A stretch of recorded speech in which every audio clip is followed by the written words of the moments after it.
Welcome back, everybody, to another tarot deck flip through. This time up, we have the Disney Villains Tarot Deck and Guidebook. We just picked it up at a popular store that starts with a W. I'm not going to name it. I do have some quality issues with this deck. The artwork is very nice. The box is great. I don't know how well that picks up on camera, of course, but it's, your standard lift-off tarot box, so good quality. Anyway, so you pick it up. It's a very nice green interior. It's primarily purple and green, just like most of Disney's villain stuff, right? So they really focus on the purple, but there is a lovely amount of green. Before I pull out the deck, I am going to also have the disclaimer. I started playing with the deck before I remembered to film it, so I actually edged it in green Sharpie. So that is not how it comes. I just want you to know it does not come with a green edge. That was me. So I was slightly disappointed that the guidebook didn't have anything more interesting on it than this. I mean, it's very nice, but it's a little simpler than I expected for a Disney villain guidebook, But it is a nice guidebook. I'm not familiar with the writer, Minerva Siegel. I'm not actually familiar with the artist either, but she does beautiful work. The table of contents is great. And also, I did like these spreads. They're interesting. I haven't tried them out yet, but I looked them over, and I expect to try them once I'm a little more familiar with the deck. So for the major arcana, there you go, major arcana, they have a full-size picture on one side with your interpretation and some description on the other. I think, yeah, there, this one, it's on the other side. Once you get down to the minor arcana, there it is, minor arcana, then it becomes a shrunken card with basically just the interpretation. They don't really describe it. Sometimes they don't even say what the character or the movie. I don't remember it even mentioning the movie in the ones I looked through. Now, I have not read through the entire guidebook yet, okay? This morning I did pull the Two of Wands. It's actually Mad Madam Mim and Merlin. Anyway, there were a few that I wasn't entirely sure of, but I'm just going to pull out the cards so you can see. Oh, actually, here. This part, caring for your deck, preparing to read tarot. It's set up for beginners, which I'm not entirely sure is a great idea because this deck doesn't follow traditional symbolism. I mean, it does a little bit, but it's if you want to learn to read tarot, I wouldn't start with this deck, is what I'm saying. But a lot of people probably will because Disney villains. So it is good that there is a little bit of explanation for beginners. Anyway, the Poisoned Apple Tarot Spread, the Diamond in the Rough Tarot Spread, Ursula's Cauldron Tarot Spread. These are really cute, and I am looking forward to trying them out. So, anyway, yes, it is made by Insight Editions.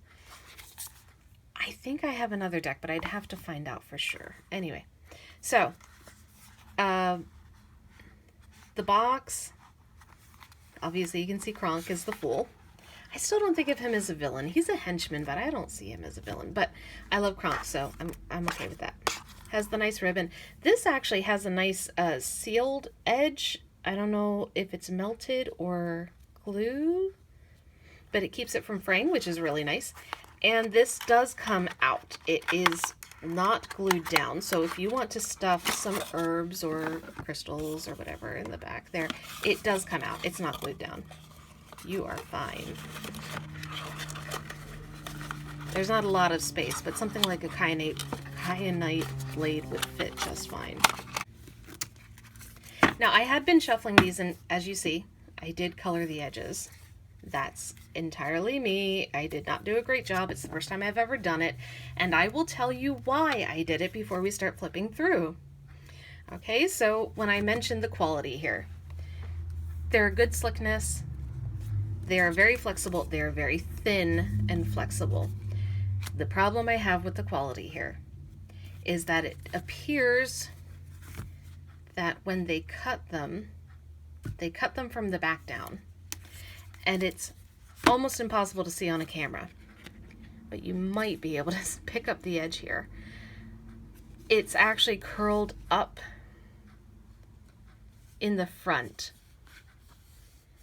because they punched down this way and pushed the paper up this way. It's not a clean, smooth cut. I think this is the first deck I've ever had that did not have a clean, smooth cut. And if you try running a marker over the edge, you will really feel it because it does not go on smooth for the most part. Unfortunately, in addition to being slightly more difficult to color the edge, it also makes it very difficult to shuffle because they stick together. I literally separated each and every card from the other as I flipped through my first time. And then I shuffled it for a good long time. And they still stick together. Now, just watch, it won't do it now. But anyway, we'll go through and this may be an issue. You may notice this. So, okay. So we are going with The Fool is Kronk. Dr. Facilier as the Magician. The High Priestess is Maleficent, as she should be. Mother Gothel as the Empress. Shere Khan as the Emperor. And I can't remember her name, but the lamb from Zootopia. By the way, spoiler alert, if you haven't seen some of these movies, for the most part, you know who the villain is up front. Some of them, it could be a little bit of a spoiler. So if you haven't seen Zootopia, I apologize. Also, the Hierophant. The Lover's card is called True Love in this deck. I am not entirely comfortable with that, but it's not my deck. And I am noticing that in addition to basically taking advice and guidance from villains, I think it has a slightly different way of interpreting. I don't think you can approach this deck like you would a normal tarot deck. You're going to have to take that into consideration if you're thinking about buying it. It is a little different. I think it's going to be very good. Like I said, it has its own guidebook, but I don't think you can really approach it like you would a conventional tarot deck. Then you have Cruella de Vil for the Chariot. Strength. Okay, I'm just going to say this. I'm sure I've seen it, but I do not remember anything from The Rescuers or The Rescuers Down Under. So pretty much any card that I am not familiar with, I am assuming is either The Rescuers or The Rescuers Down Under based on what I looked up from the guidebook when they did give names. Bowler Hat Guy from Meet the Robinsons, I'm pretty sure anyway. Oop, don't knock that over. Wheel of Fortune. This is a very good example of this deck having its own kind of vibe. So you have Maleficent's shadow in the background and the spinning wheel, which did lead to the happily ever after. I'm not saying that it's all negative, of course. But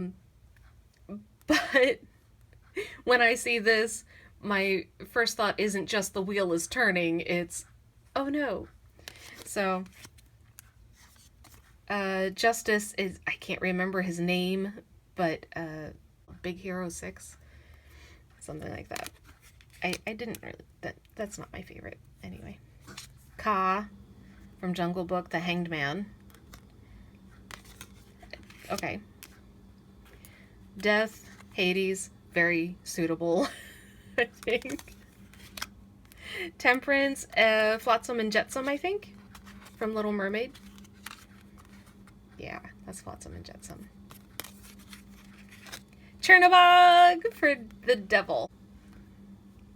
I don't know if you can... Yeah, that picks up. You can see the little artwork there. This is a really great card. I like that one a lot.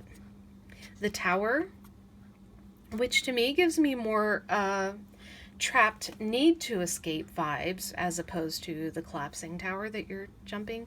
But I think it works in its own way too. The Star, obviously the mirror from Snow White. Yzma, the moon.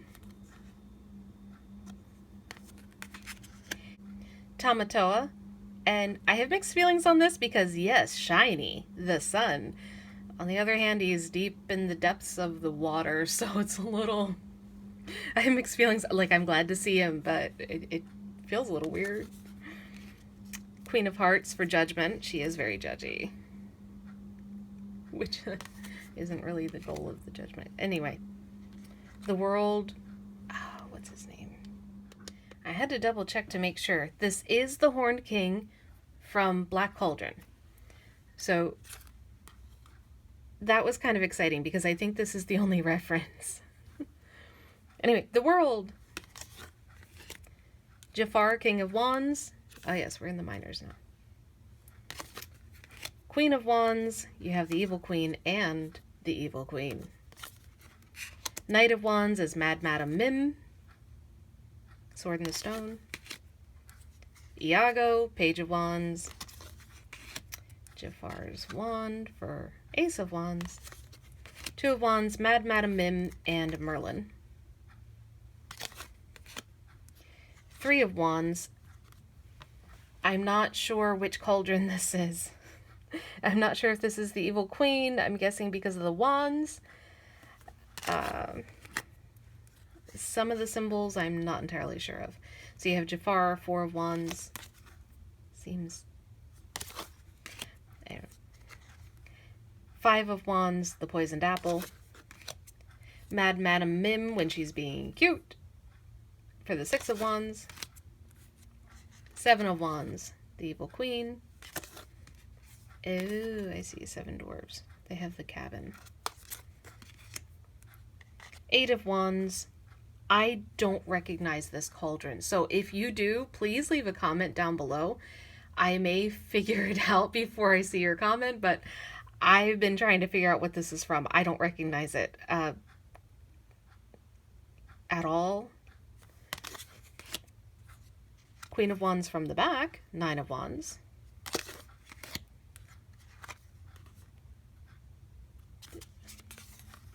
Did I say Queen of Wands from the back? Huh. Evil Queen from the back. Nine of Wands. Evil Queen from the front. 10 of Wands. And there's my boy, Prince John. King of Coins. Fun fact, voiced by Peter Ustinov. Okay, this is where we get into the rescuers. What's her name? Madame Medusa from the Rescuers. Edgar from Aristocats. I'm pretty sure this was the only Aristocats reference. By the way, if you see something on the back of the cards here, I don't think that's the fault of the cards. I think that's when I was messing around with the Sharpie.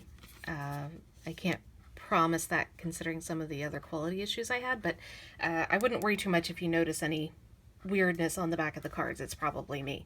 Such as here, where I didn't realize that it had gotten all over the edge. Anyway, it's my deck. It's okay. Page of Coins, you've got the hyenas from Lion King. Ace of Coins is Prince John's paw. Two of Coins, Sir Hiss. Three of Coins, the hyenas again. Four of Coins, Prince John's chest. I am not entirely sure what this one is. So for the Five of Coins, my best guess is it's scenery from the Lion King. But it almost looks like it could be underwater. except I'm pretty sure that's a tree. So I'm almost writing it off as a Rescuers reference because anything I don't recognize, I'm assuming, is the Rescuers. Six of coins like this. I don't recognize that.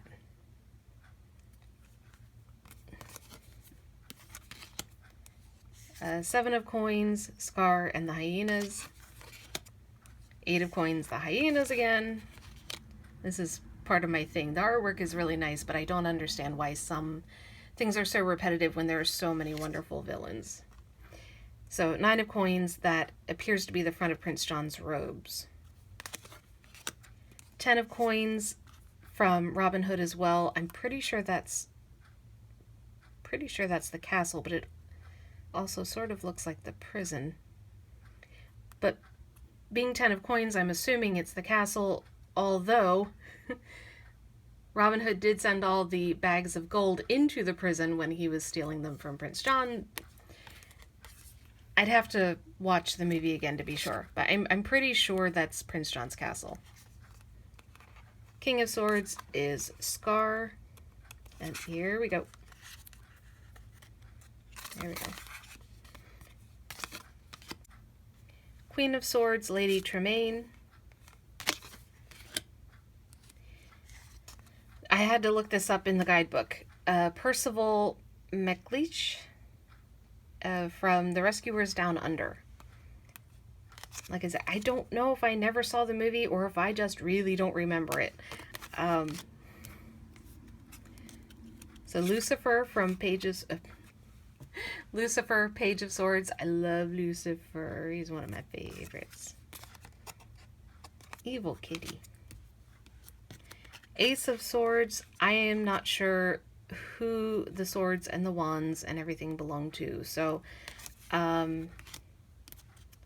Two of Swords. I'd probably have to watch like every movie again just to figure out who's represented.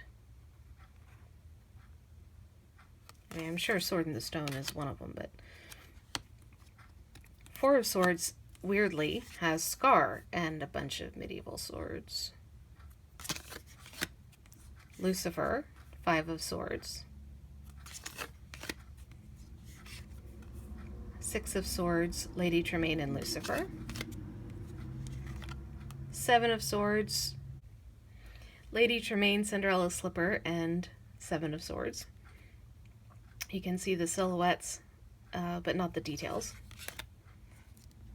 Eight of Swords, Scar, and again, silhouettes, no details. Nine of Swords, not a silhouette, but less detailed than the others. 10 of Swords, here you see more of the detail again. Stabbing into the ground. King of Cups, Captain Hook. Queen of Cups, Ursula.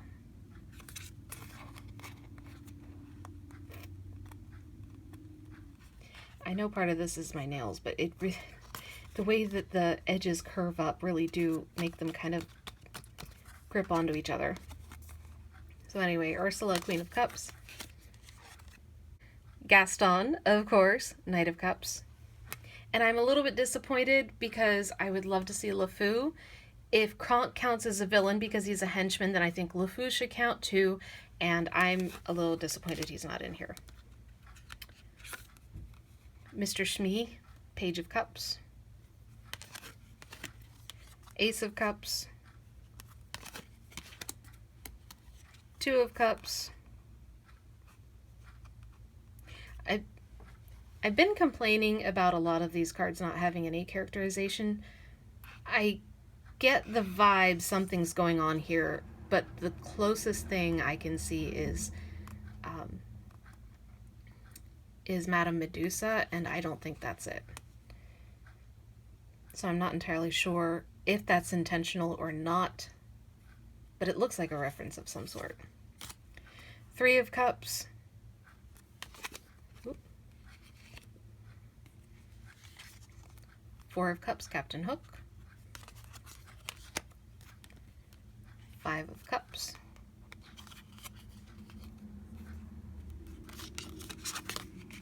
6 of Cups, 7 of Cups. At least we have Ursula's tentacles in this one. 8 of Cups, and we have Captain Hook's hat.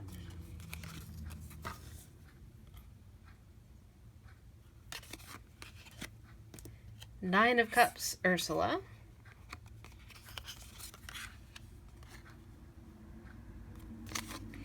And the last card is the 10 of Cups with, I believe that's Captain Hook's ship. It's very stylized, so I'm not 100% sure, but it definitely appears to be. Although, winding up there appears to be a castle. May have to watch Peter Pan again just to see if there's a reference in Peter Pan that looks like that. I don't know.